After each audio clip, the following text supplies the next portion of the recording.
یسألو ایانا یوم القیامہ، یہ لوگ بہت مذاق اڑاتے ہیں قیامت کا اور پوچھتے بہت زیادہ ہیں کہ منکرین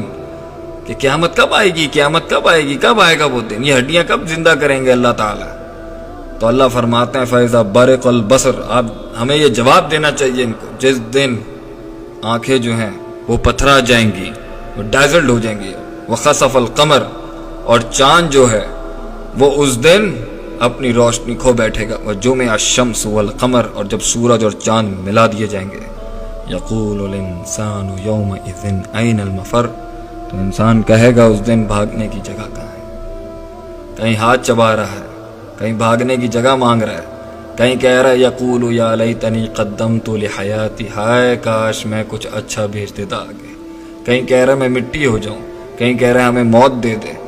کہیں کہہ رہا ہے کہ مجھ سے سونا لے لو، سب کچھ لے لو لیکن مجھے بچا لو، کہیں کہتا ہے کاش میں سنتا، کاش میں عقل رکھتا، کہیں کہتا ہے کہ ہمیں یہاں سے باہر نکال دے، کہیں کہتا ہے اللہ واپس دنیا میں بھیج دے۔ اللہ اکبر، یہ ساری وہ نفسیاتی تکلیفیں جن سے یہ گزریں گے۔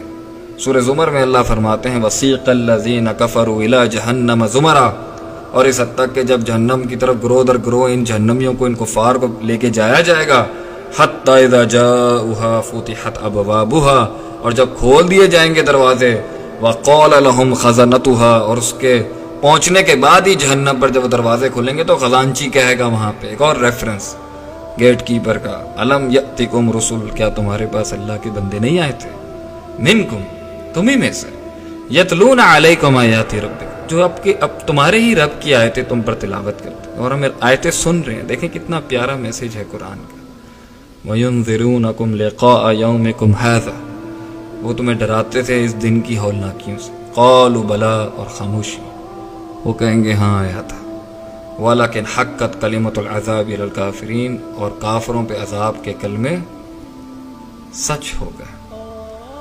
سوچنے کی بات یہاں پہ یہ ہے اس دن کیا ہوگا ہمارے ساتھ، اور ہم کن پیٹی ایشوز اور چھوٹے معاملات کے اوپر اپنا ایمان بیچ دیتے ہیں،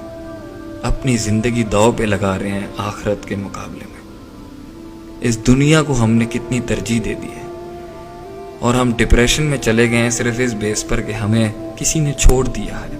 کسی نے ہمیں محبت نہیں دی، کسی نے ہم سے بات نہیں کی، کسی نے ہمیں امپورٹنس نہیں دی، محفل میں ہمیں سینٹر آف اٹریکشن نہیں بنایا گیا، یا میں ساروں انسانوں کا بادشاہ نہیں بن سکا۔ یہ کوئی غم نہیں ہے میرے بھائی، ہمیں چاہیے کہ ہم اللہ کی ناشکری نہ کریں، جو ہمیں مل گیا اس پر خوش رہیں، اور ان ہولناکیوں سے، اس تکلیف سے جس نے انسانوں کو پاگل کر دیا، وہ کہتے ہیں مٹی کر دے اللہ، وہی انسان جو زندگی کا خواہش رکھنے والا، نئی زندگی ملنے پہ تو اسے خوش ہونا چاہیے تھا۔